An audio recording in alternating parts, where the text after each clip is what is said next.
Hey everyone, I'm Stanley, and I'm going to be your next workshop speaker. I was just making sure with the admins that this was my time because I thought it was Sunday, so but it's all good. I'm here now, and we can begin. Let me just share my screen. Here we go. Okay, yeah. So before I begin, I'm gonna open my camera too. There we go. Hey everyone. So before I begin, I just kind of wanted everybody's input a little bit. So could you guys type into the chat what grades you are right now? And yeah, what grades are you guys doing the hackathon in? Nice. Sophia's grade 11. That's nice. The funny thing is I also did my last hackathon back in grade 11. So it was good times. Albert is grade 8. That's wonderful. It's good to begin early. Cool, cool, cool, cool.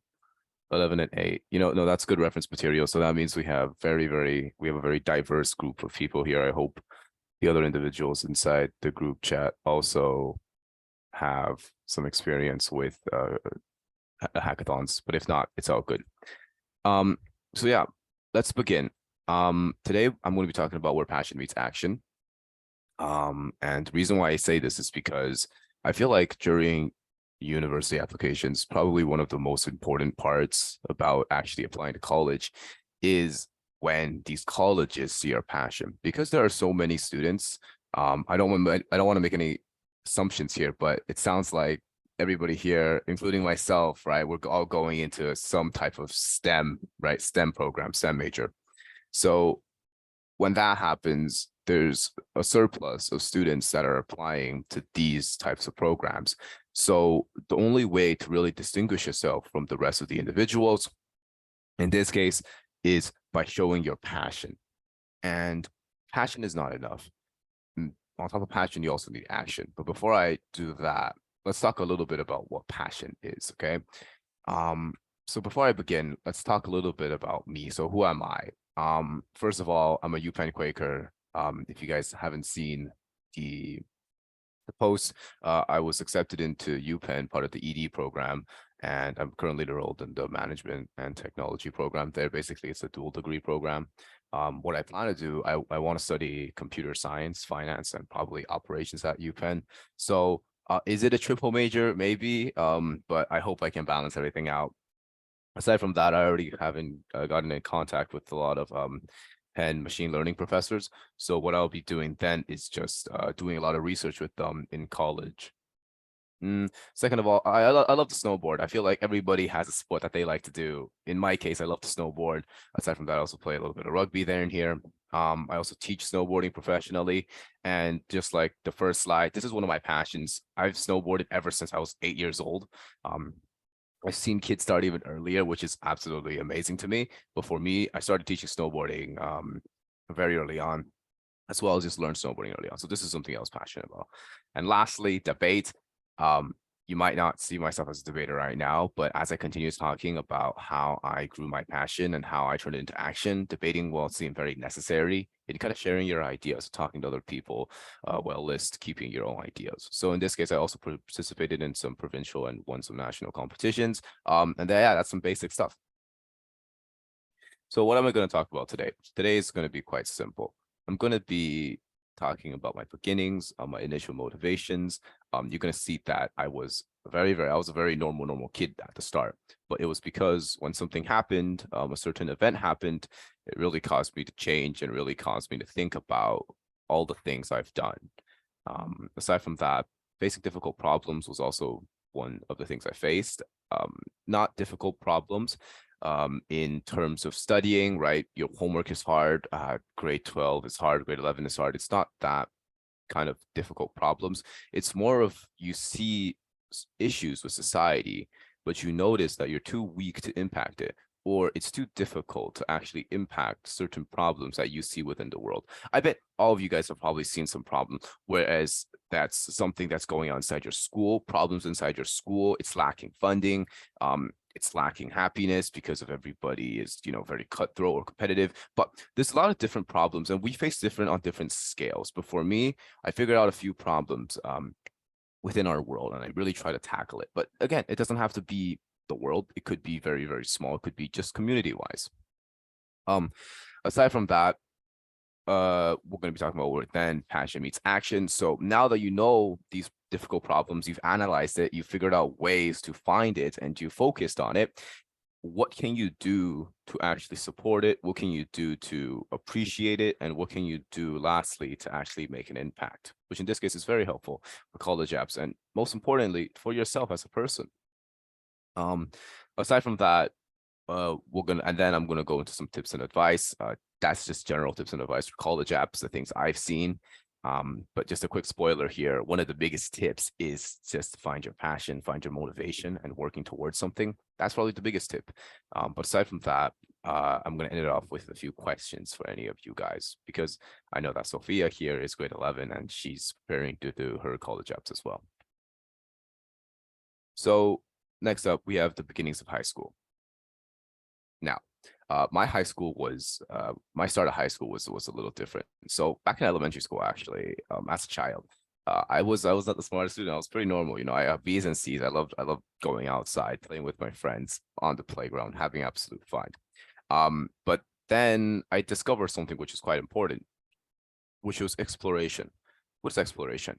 You know, I feel like when we were young, you know, our parents would oftentimes, you know, force us to do programs that we potentially may have not liked. You know, that involved from, you know, drawing classes, swimming classes, to art classes, to designing classes. I've done all types of those classes. I've done filmmaking classes. I've done skit classes. My parents thought I was going to be an actor when I grow up, but I guess, you know, that changed for the better or for the worse. I don't know. But the thing is, I learned very important and early on that exploration and kind of exploring your talents or exploring your mindset with an open mindset is something that's very, very powerful, because I listened to my parents and I tried and actually learned everything that was accessible to me. I discovered what I liked and what I didn't like. In this case, I discovered that I was absolute garbage at art. I was not good at creative writing. I was really bad at filmmaking, and I couldn't really do anything. But that all changed when I found something that I was interested in, which was computer programming. You know, this was something that I really liked, coding. So I dedicated a lot of my time in the future then to coding. And the most important part about coding, for me at least, is because I noticed that even though it's very popular these days, it's difficult to find everybody who enjoys coding. But for me, fortunately, coding is something that I've enjoyed ever since, and that's why I continued with it. Furthermore, I tried all sorts of sports too. Parents told me how to swim. They actually taught me golf at a very, very young age as well. But guess what? I just wasn't necessarily good at any of these sports. I never found joy while practicing these sports, because we all realize that when we start learning something, it gets difficult very, very fast. So in order to actually persist and continue with it, it's very difficult. But in my case, I was again fortunate enough to find that I was absolutely addicted to snowboarding. I found so much joy in playing in snowboarding in this case, and that is the fortunate thing. I was able to find something that I love to do, and that is something that all of you hopefully is able to experience. Maybe it's a good time for us to just calm down, right, and reflect about all the things you've done in your past. And maybe the things that you've done that really, really impacted you or had a very, very fond memory of, because maybe that's just something that you truly, truly liked and wanted to continue doing. Okay. Aside from that, next up, we have initialization. So once again, back in high school or back in early high school, grade 8, I really never paid attention to anything. I was just there as a normal student. I would go to class every single day and I would sit there, I would sit down, I would study, take notes, go home, review for tests. And that is basically all I've done. I didn't really pay attention to anything inside school. I hope you guys aren't like me. Again, I had friends. I loved playing with my friends, but that didn't take away the fact that I was absolutely doing everything for my selfish desires and just having fun by myself and with my friends. So I really never paid attention to anything. And I really never thought deeper into these problems. And one of the big problems here is that when you pay attention to the problems within your society or within your community, everything begins to change. Like, for example, I like coding. discovered that very, very early on. Very fortunate to discover that early on. But when I looked at my school and when I wanted to start joining clubs, I realized that there was no more programming clubs left in our class. For me, at least back in grade 10, grade 9-ish, the pandemic was still at its peak. So what that meant was a lot of people were still doing classes online. A lot of clubs were shut down because in-person events was just canceled overall. So in that scenario, we had no coding clubs. And that was a big problem for me because all my friends knew I was good at coding. So they came to me for advice. But I couldn't just keep on giving advice because there were so many people asking me questions all along. So that's when something inside of me snapped. I realized that maybe once I paid attention to my surroundings and realized that coding was not a big thing, and when people started talking to me, it clicked for me. It clicked that I needed to do something for my community. There was a big, big, big problem surrounding my community. It's not even a big community, right? It's not your neighbors. It's not people in your province or in your state, right? In this case, it's just people inside a small community, right? The people inside your school, the friends that do require help inside your school. So in this case, that is one of the big problems I've seen. So aside from that, once you figure out these problems, then what you can do is jump into digging deeper and finding more information, which in this case is the start of initialization. What do I mean by that? Once you realize that, guess what? Your school doesn't have any of these clubs. You start realizing, right, that the school is missing these opportunities, it's missing coding. You start realizing that you need to try to find a way to solve that. But it's not that simple because all you know is the borderline, there's no clubs, but you don't know the deeper reason why there's no clubs, right? And once you dig deeper about it, you'll notice that, for example, sponsor teachers just directly stopped sponsoring them because they didn't see a reason to keep on sponsoring these clubs. The school itself stopped putting funding into these clubs because it was not necessary for the schools to continue to fund the club that was inactive for so long. And number three, because nobody went to in-person events, right? They could have done online events. And that's one of the big ideas that I had. But nobody decided to continue with these bigger problems or with these online ideas because they didn't know. They didn't decide to dig deeper. But as somebody, and maybe yourselves one day, who dig deeper into the problem, you'll find very niche things to change that could really support all the people around you. So when you do that, that's digging deeper and that's understanding a lot more about the stuff. Now, lastly, let's go taking opportunities. I'm gonna get a little off track and just kind of give an example of what taking opportunities is. Okay, so there could be a lot of things. I know everyone is busy. I know myself is busy. But the most important part here is there's a lot of times where opportunities are offered to you. So for example, when I was very young, once again, I was offered to join a lot of clubs. I was also offered to join the swim team because when I was young, I was actually pretty good at swimming. But I guess I just didn't take that route. But maybe that's one of the regrets I have is I never took that opportunity to be a swimmer. Maybe if I taken that opportunity to be a swimmer, I might have been a national swimmer these days. I don't know. But the thing is, I didn't take it, and that's unfortunate. But the thing is, recently I was offered another experience to teach coding at my club once again. So again, I took that opportunity because I realized that if I decide to skip on that opportunity, I may have a chance that I would never ever experience the same thing again. And same thing with me talking to you guys right now. This is again an opportunity for me to share my ideas and share my ideals with you guys to help you guys prepare for college jumps and make you guys hopefully a better person one day. Again, this is all taking opportunities. So how did I apply that to the programming club? Well, in this scenario, I discovered that, right, the programming club was lacking and there were so many people wanting to learn programming. That's an opportunity right there. So when I was a grade 9, I took that opportunity and I decided to create my own club completely virtually because that was something nobody taken advantage of. My school used Teams a lot. So it's very easy for me to get access to Teams and find all the students that wanted to learn coding from me. Okay, next up, we have something called facing difficult problems. Now, this is basically where I started realizing some problems within the larger part of life and larger part of society, rather than a very niche community, which in this case is my school.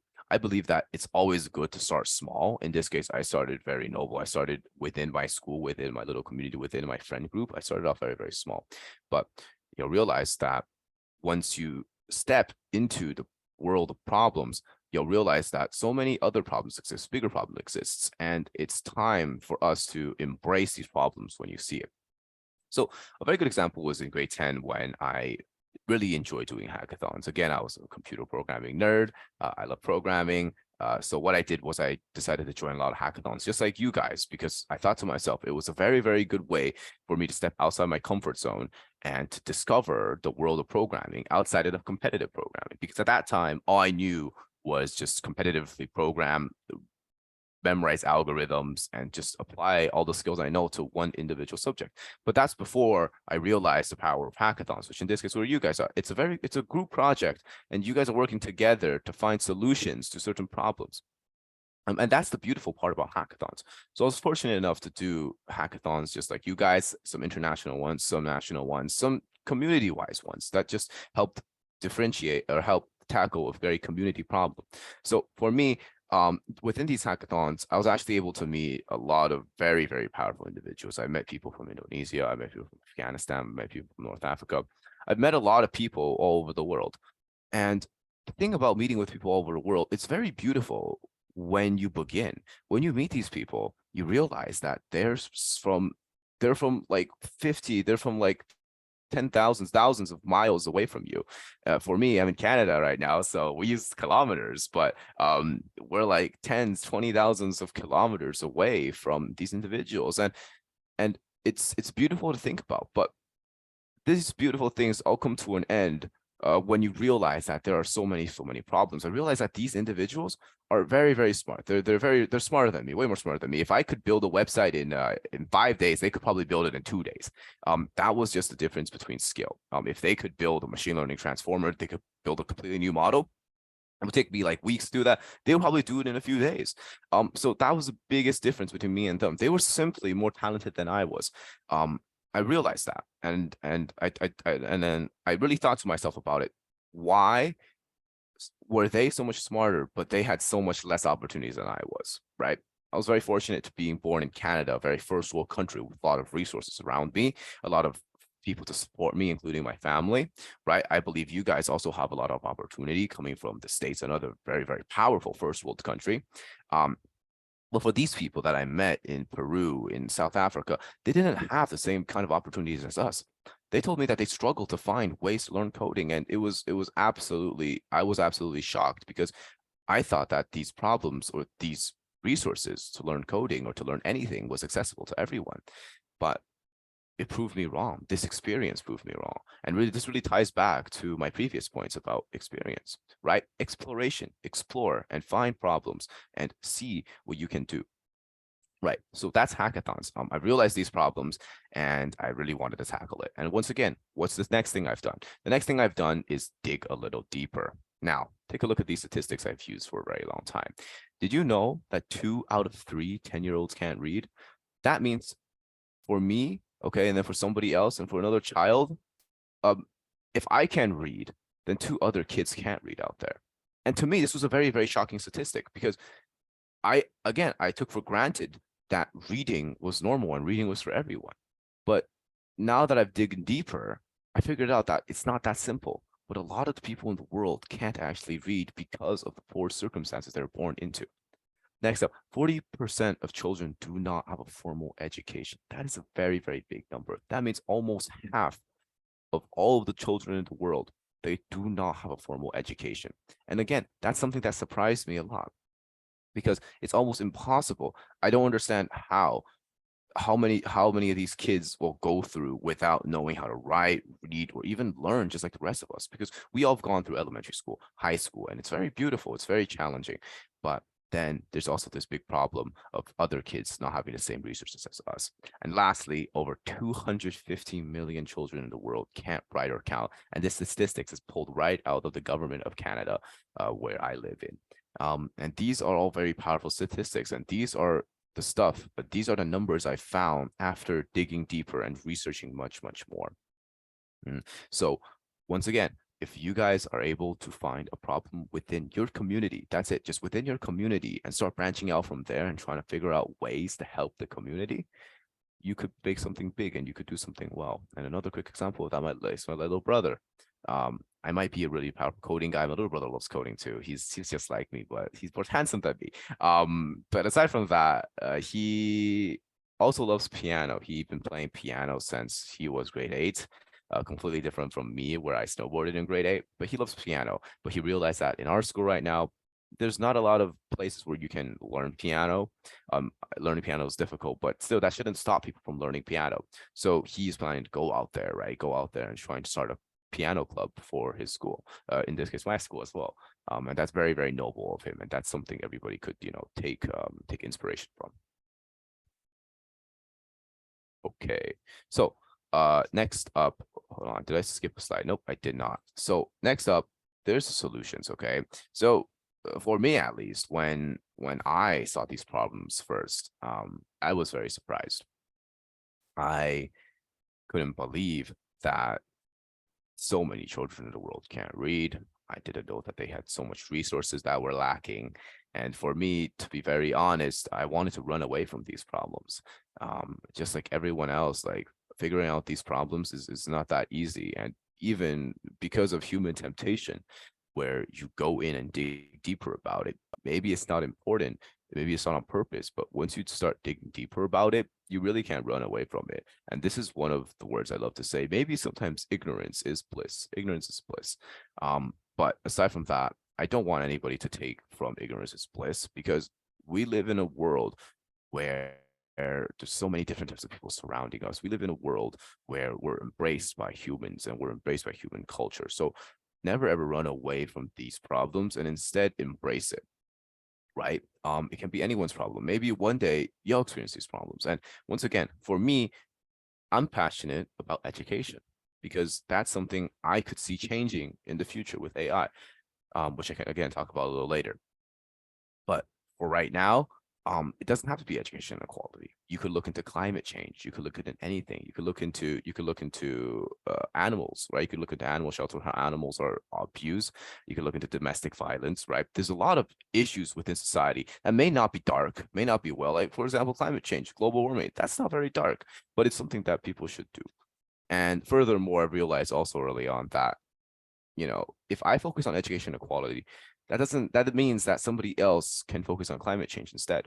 Because for me, at least, I can focus and put all my effort on one certain subject, whereas somebody else can put all their ideas on one certain subject. It's impossible for me to do dual things at once, or for me to do more than one thing at once, because it's just not going to be as effective.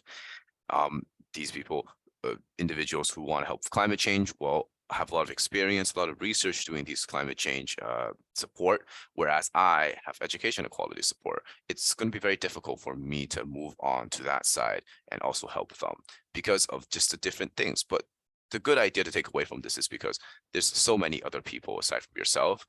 There's going to be other people tackling problems that you never ever think about. So all you need to focus on is find a problem that you believe should be solved by you, and just continue tackling with it.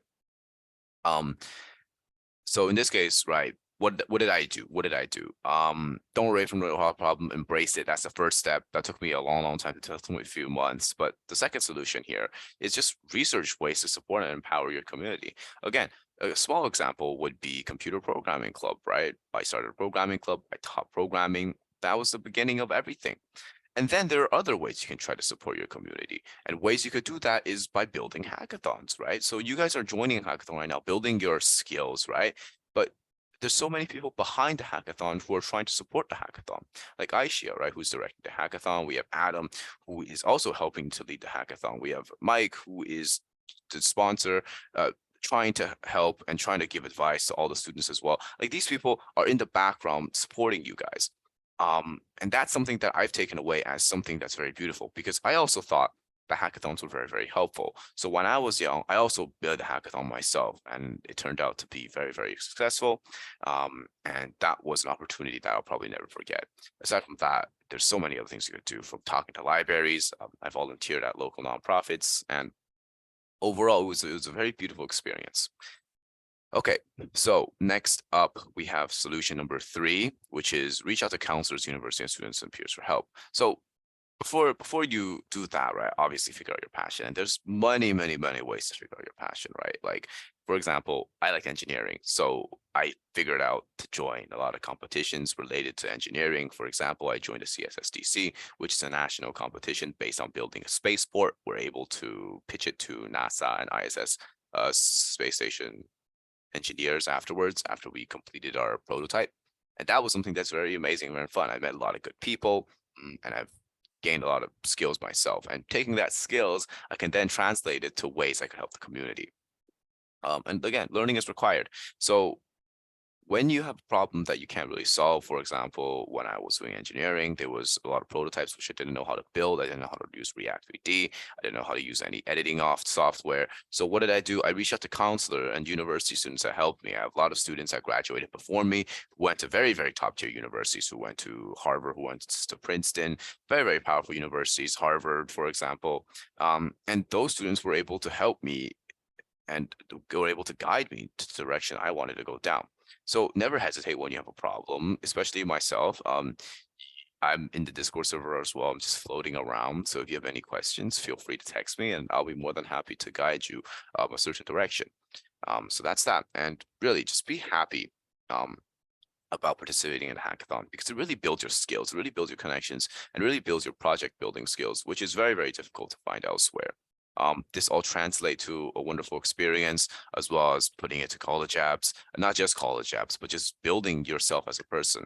And yeah, I'll talk a little bit later on how this helps your college apps. Okay, so that's kind of about a little bit about my life, how my ideas and how my thoughts came to be, how I started growing and how I had more ideas. But aside from all of that, let's move on to some important tips about college. Cool. So I know a lot of people that are navigating college apps for the first time. Me, myself, I was somebody that I was not a first gen college student, but for me, myself, I was the first person in my family to apply and go through such a difficult college application process. It's a very, very difficult process. So it could be very challenging for the first time. So one of my first advice is to prepare early. Just like what I've done when I was young, explore, right? Try everything. In grade 8, I was still doing everything, right? I joined the 3D printing club when I was offered the opportunity. I joined a dancing club too. That was a very interesting experience. The dancing club, we had the K-pop dancing club, and I started dancing in grade 8, and I tried to not remember that, but I've done all these things. You should do it too, and you're offered the opportunity to try all of these new things.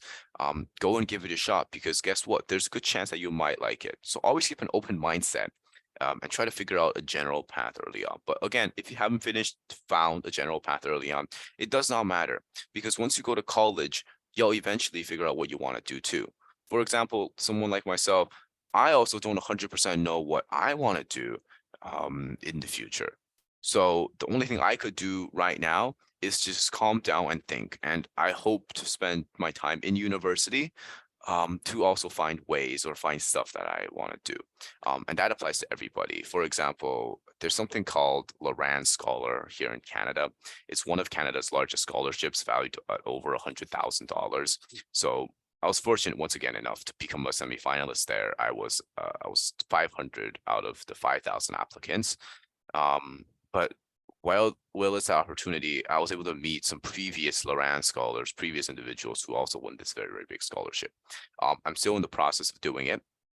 But for these individuals who did win it, they told me that they went to, very good Canadian universities, and they had well stuff later on in life. They didn't start with a very clear goal in mind, but as they went to university, as they matured and as they grew older, the ideas in their brain also matured, right? All these goals that they have also manifested into very realistic and achievable goals. So in university, it's also a very good time to figure yourself out if you haven't figured yourself out enough during high school. Okay, so the next part is accepting opportunities. So again, I'm very, very happy that you guys were able to attend this hackathon, because this is called accepting opportunities. By finding that these opportunities, such as our hackathons, to exist, as well as a lot of other opportunities, by you choosing to actually accept those, is a very, very, very powerful thing in itself, because it pushes you towards a general direction. In this case, it was STEM and coding, but do the stuff that you like, force yourself a little bit, and really just push yourself beyond your comfort zone little by little, so that you can grow your horizons. Lastly, we have confidence. So this point will really tie everything that I've talked about back. So if you notice that a lot of the things I talked about revolved around experiences, around exploration, and revolved around just learning everything that you can about the world, experiencing everything.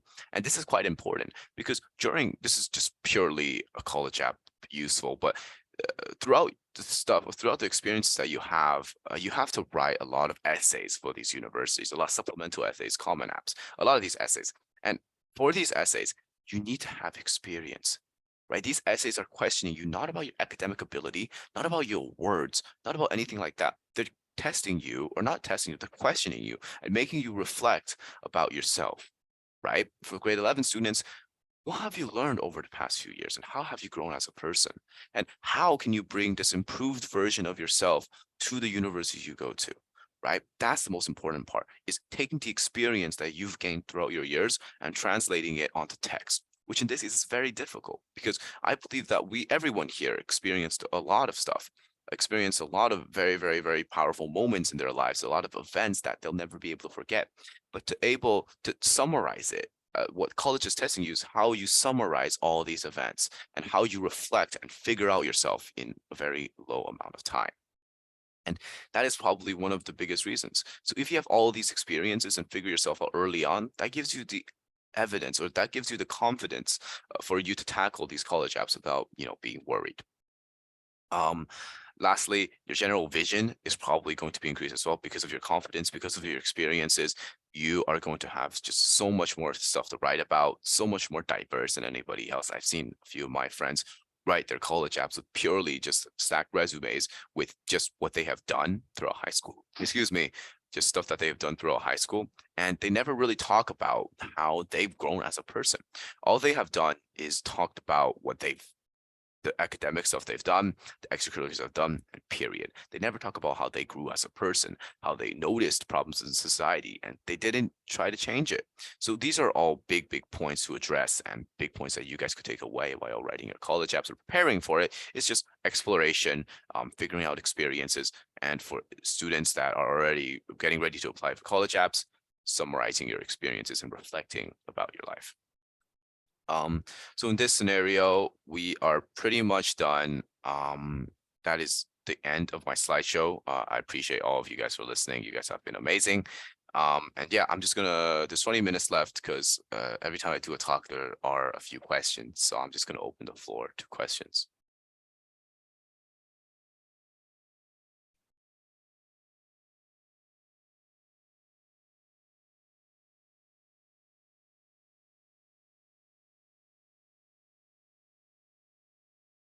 But yeah, no, I'm not worried. This always happens. If you have a question, you can just let me know. But if there's no questions, don't worry. I bet you guys will have questions later on. If you guys do have questions later on, once again, I'm in the Discord server floating around. My name is Stanley, Stanley, because I have a few people that calls me Stanley without the E at the end, and that is quite the story to tell. But that's a story for another time. So Stanley, I'm in a Discord server. You can easily find me. I'm the profile picture with the orange box, orange box. So yeah, if you need me, just let me know. And aside from that, I hope my talk here have impacted you guys on a certain level. I hope you guys can figure out problems within your community and find ways to tackle it, not just for college apps, but just for yourself and for ways or for problems or just genuinely for your own growth. Because these are all experiences that you'll take on to university and last your adult life. These are all your childhood experiences.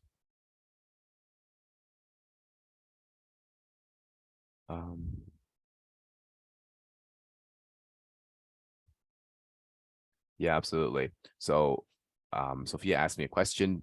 If I could have an email, that is no problem. I'm just going to put my email inside the chat. So if you guys have any questions, you can just email me later on. Here, give me one sec.